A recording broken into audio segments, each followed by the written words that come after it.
person who knows there has been dodging it for so long. That's the danger in government overreaching. Is I don't think people realize just how restrictive we've become in everything that you do.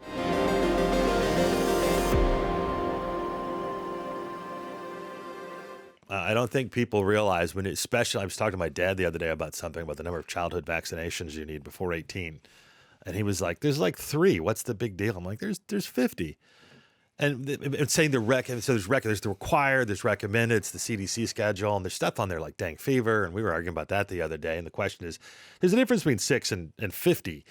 There's a difference between, oh, I'm paying 25% federal income tax, and oh my God, I'm paying 60% in some form or another in taxes to other places. There's how much control do they really have over you? And the problem is that the U.S. system works on trust and volunteer cooperation because we're a high trust society and have been.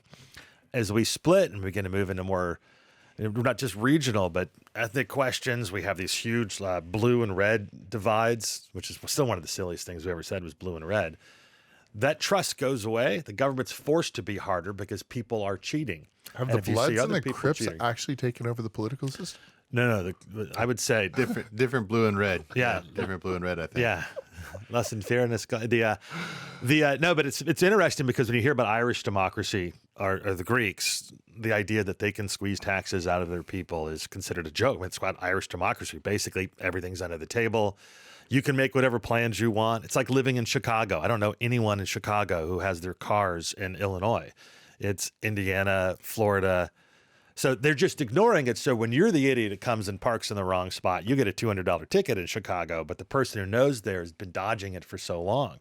That's the danger in government overreaching. Is I don't think people realize just how restrictive we've become in everything that you do, whether it's transparency getting a rules? House, writing something about on Twitter. rules? So this is actually on the list of things to talk about. So Wall Street Journal article came out this week. It was an update on what we already knew about with the FinCEN reporting for beneficial ownership of a corporation.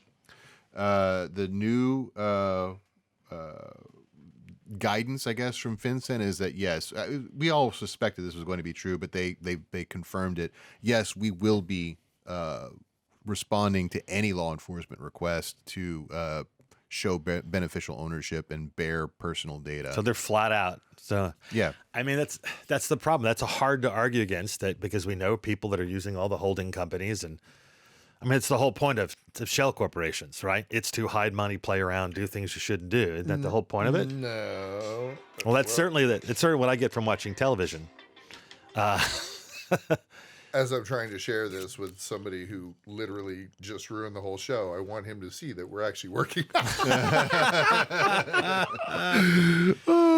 Yeah, but I mean that's the overall gist of it, right? That's what they're. Yeah, they're saying that, like, I mean, this is just another instance, and going back to the top of the show, where the government is giving itself more liberties with our data. I mean, like, there's no warrants involved. It's just an interagency sharing request at this point.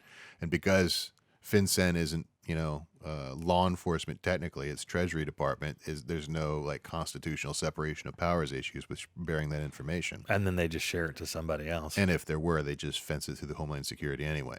Hey, thanks for watching The Merge. We've got a ton more stuff for you to watch on YouTube, on Instagram, on TikTok, everywhere. Check us out.